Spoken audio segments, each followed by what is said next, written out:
It's not like a light switch. Good morning. So I get to say good morning again and again and again. Anyway, this week I've had a lot of stuff come up, as you know, and I share with you what happens on Sunday morning is what comes out for me during the week. And I was looking at it. I had a conversation with somebody earlier, and we were talking, or the conversation was about perfection and how we look for perfection. And a lot of people get disillusioned in the religious environment because people aren't perfect. In other words, ministers aren't walking the talk that they walk, et cetera, et cetera. People around me profess to do this, but they're really doing that. And so we're looking at an imperfect world. And the imperfect world I look at is full of stuff, if anybody's familiar with stuff. Those are things like war, discrimination, hunger, lack, disease. Shall I keep going? And we're living in that world, and it looks like an unfair world. And I want to do something about it. So I have to strike out at the people that are causing my problems. So if I feel discriminated against, I become a victim, and I have to fight back against those people that do that and create I'd say a noise of some sort. So it's an interesting conversation. And how come there's a perfect world if we're being told from Scripture that it is a perfect world we're living in when we see an imperfect world? And this is kind of like a recurring theme.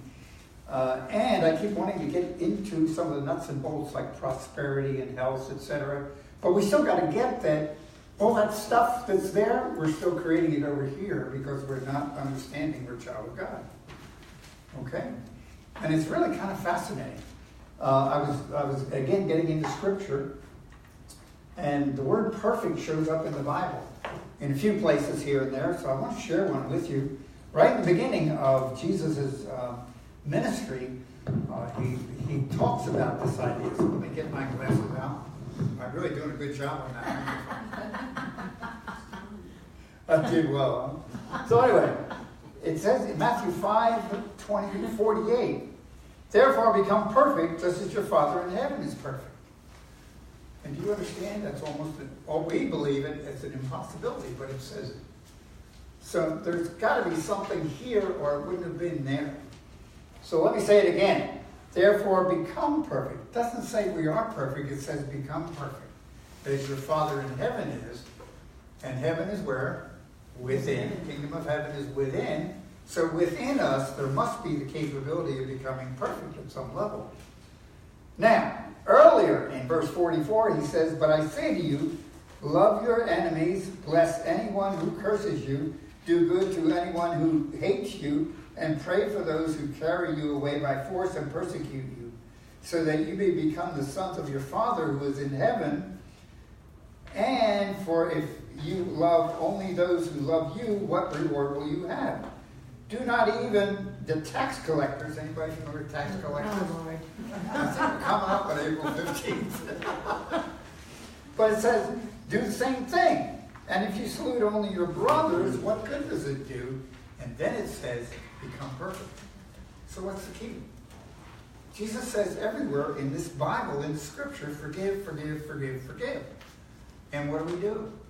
We lash out at the people we think are causing our problems. Okay?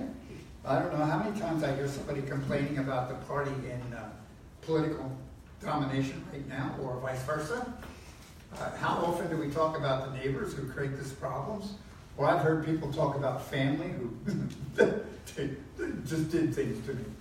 Okay? And we're looking for perfection, and we keep getting disappointed because we don't find it. Now, the Bible says the kingdom of heaven is within me, which means what? Everything you're looking for is already there. See, Jesus' ministry was, do what I do, and these things I do, you shall do it even greater things. And in that process, what did he do? He forgave, he loved, he did nothing but love. But we're trained in a society that you have to get back, you have to get there and compete before somebody else gets there. You have to be careful that you don't get dissed. Anybody familiar with that dissed? Okay? And all these issues that we're being trained on to get back at other people, rather than say, okay, and forgive and let it go. So again, we're dealing with a something that doesn't feel intuitive at all, because we've been conditioned to live a certain way. Now, there's more to this, because I kept unturning things this week, and I kept finding Bible verses, but I'd like to go on. Everyone seems to have imperfections, and we are good at seeing them. Would you agree we can see an imperfection like that? Okay. I'd love to go around sometime and have people tell me what you think I'm not good at, or what are my imperfections. Okay. I don't have enough hair. Okay. I could be in that senior citizen category. I could be male.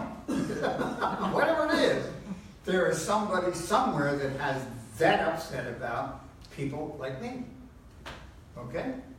And we all have those issues because we've been trained to look at that. Okay? And everybody's looking for the perfect way. And in a lot of ways, we get caught up in looking for the perfect way. In other words, I don't know how many ideas I've been through, how many books I've read, how many workshops I've attended, thinking, okay, well, I would hope that one would work, but it won't work, so I'm going to try another one. And we keep going from book to book, from church to church, from teacher to teacher, hoping that I find the answer. And where's the answer? Kingdom of heaven is within. So science has now been working on this idea.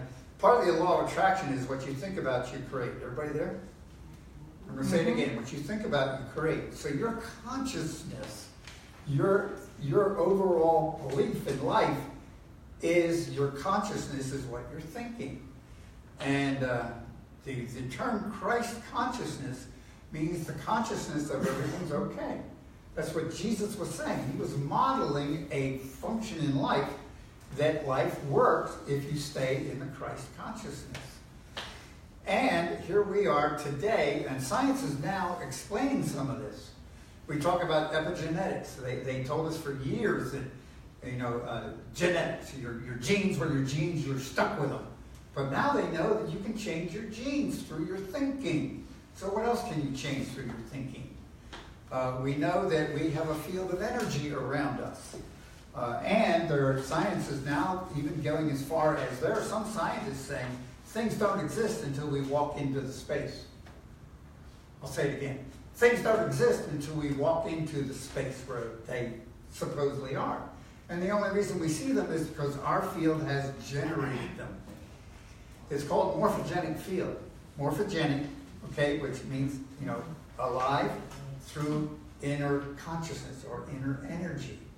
So as we walk through life, if I walk up here, I create this space around me. And because you're sitting here, we have created each other. Now, I admit that's a wild idea.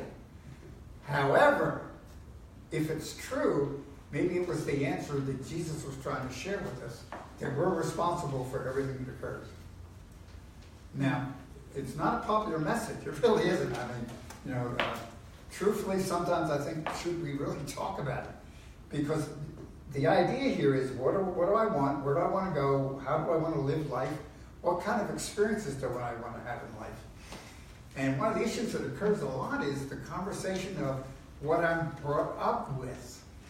So we have, as far as we know now, we have 3 or 4 sources of the beliefs that are in our morphogenic field. Number one, there's our cultural beliefs that come down through the family we grow up in the ethnic group we grew up in, the surroundings from our families and our churches. Somebody familiar with some of the church doctrines that aren't necessarily supportive of a happy life. And all those issues in our childhood. Then we also have to deal with the DNA, which we know we live with some of our ancestors' DNA. And we're also bringing in all their upsets. See, when they had something put in, that we inherited that. Okay, so there's all this stuff going on, and then there's the overall soul, which is everybody's thinking. And wouldn't you love to be part of what everybody's thinking? No, you don't want to go there. 7 billion people on the face of the earth. And what are they thinking? And we have been trained to think in victim terminologies. So that's the soup, if you will, or the sea of possibilities that we're in, and we project this field of things that happen in our life. It's one of the reasons that we're in the process of how do I get rid of it? How do I neutralize it? And that's why we keep sharing different ideas with you. Okay, I look at Pete, and I thought of the Ho'oponopono, which is I love you, I'm sorry, please forgive me, thank you. And that's an idea to keep in mind. So it's a mind training that can help you return to the original. But deep within you is that original Christ, the original place where God created you. In Genesis it says you're created in the image and after the likeness of God, right? And that's the original program that's within each one of us. And then over here in the second chapter of Genesis is the physical body and the life we have created. And that is the morphogenic field that we're still creating in today's world. So as we walk through space, we are creating our reality. So everybody take a deep breath. Okay? So, when I see something that I don't like, who put it there? Oops. See, again, that's the message, and that's the idea, and that's also the answers to what I'm really looking for. So you go on, and just for kicks. Remember I said things came up. We were in class Saturday morning, A Course of Miracles. Madeline had been in an area, and I saw this. Okay? Let's see, where'd it go? There it is. And this is in the section back in the clarification terms, true perception. Remember, the title is True Perception. This is paragraph 6, and I got to put my glasses on. In the Course of Miracles, it says, this is the shift true perception brings. So the shift from the world into true perception is a shift. And the shift is what was projected out is seen within. So we project our beliefs out from what's within. Everybody there? And then it says, what was projected out is seen within, and their forgiveness lets it disappear. So I'll see how this starts tying together. Jesus is saying, be ye perfect.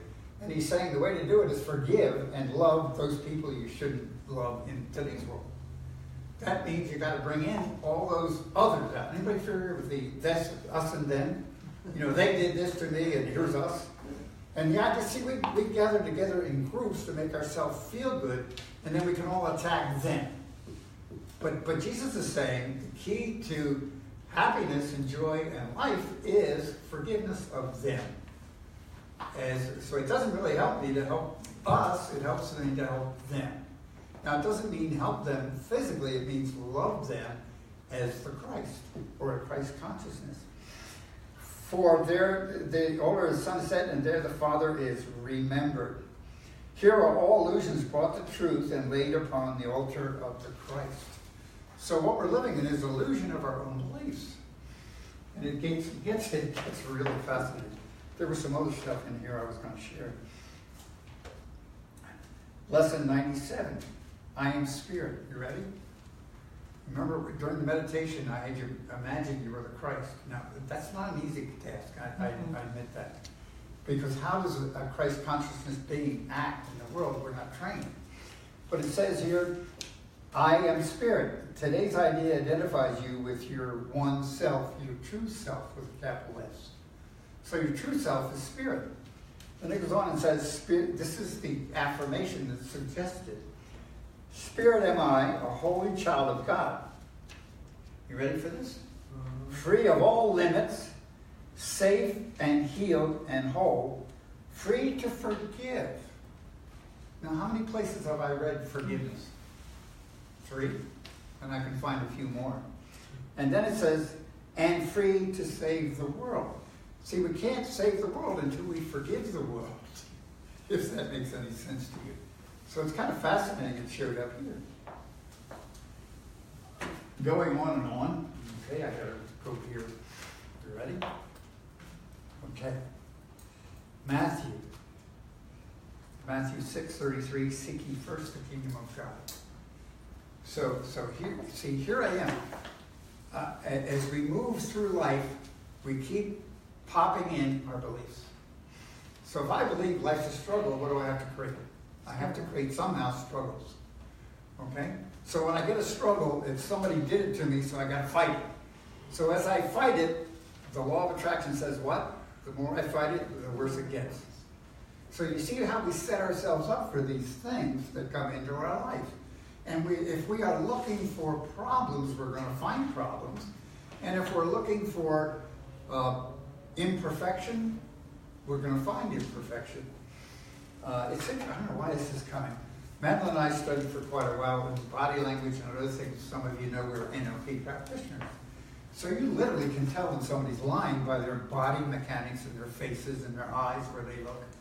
And so for quite a while, I was busy finding all kinds of people that lie. Do you get it? It was like, oh, I want to practice, and they kept showing up. Okay? And suddenly I thought, well, no, I don't want that. Now, I can see it, yes. And do I miss it? Yeah, sometimes. But the idea, all of a sudden, all these people in my life. So, what am I attracting? What am I thinking about? It's really kind of fascinating. And so if I'm thinking about Christ consciousness or the Christ, what am I attracting into my life? And as I walk my morphogenic field, when it becomes clear, starts attracting those things that I really want from a lifestyle function. Okay? Now, we've discussed morphogenetic fields. By the way, look it up.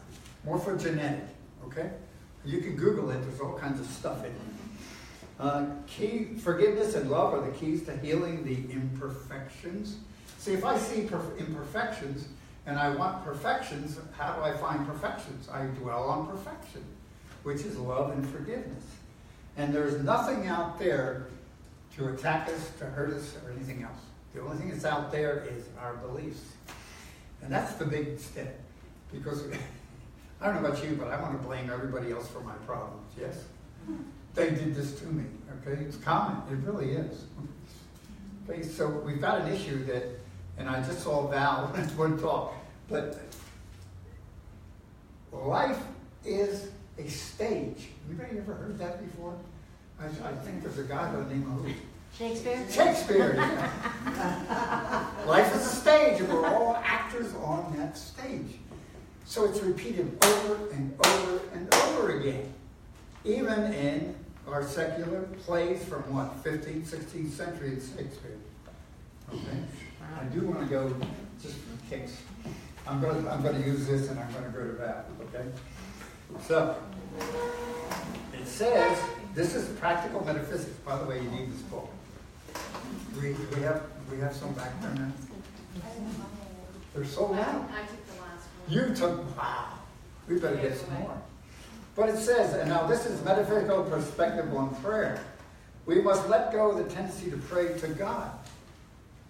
Now, is that surprising? You see, we must let go of the tendency to pray to God. See, God is where? Within.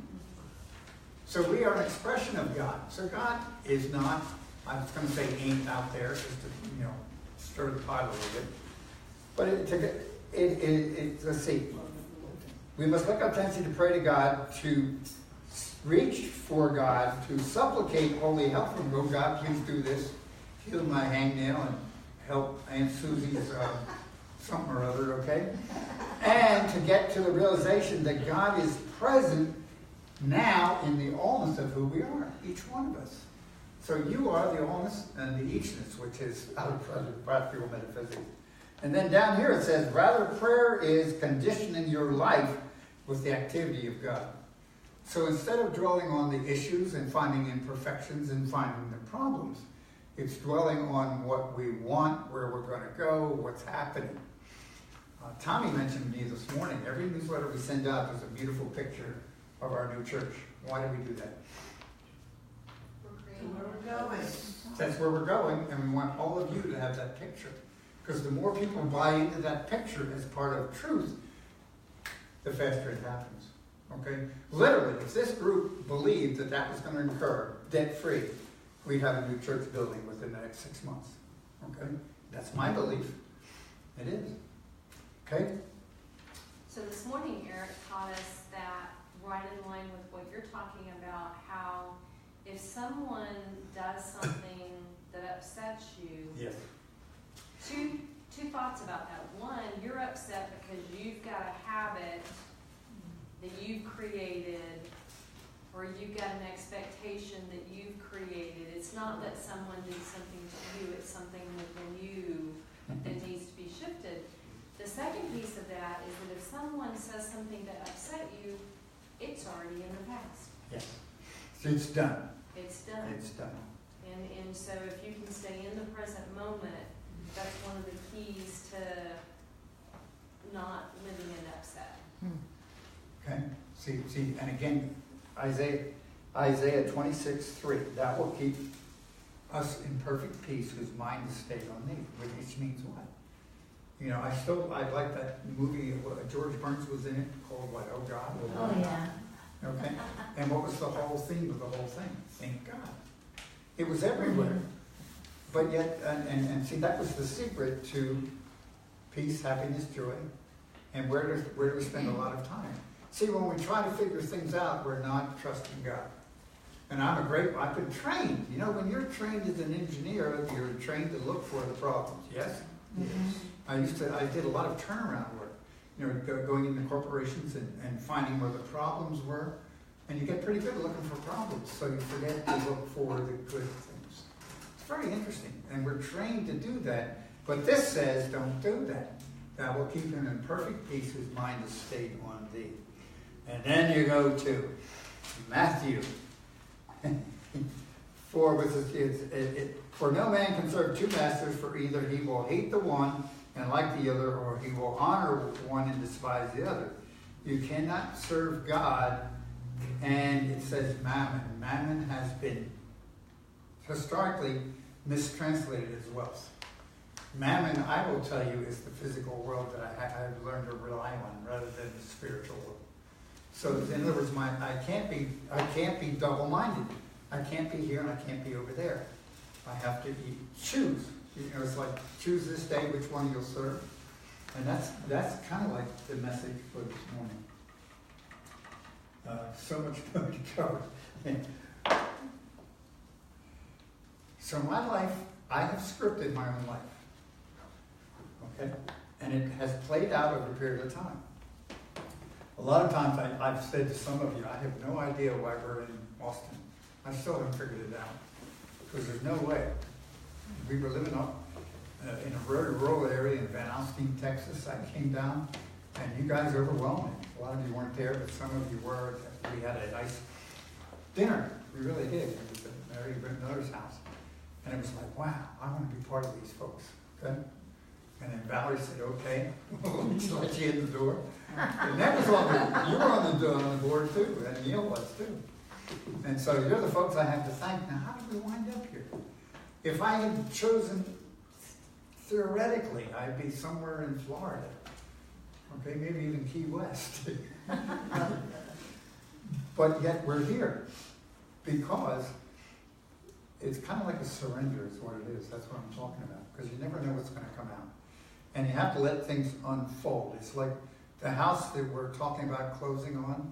We're moving into a brand new house built by D.H. Horton.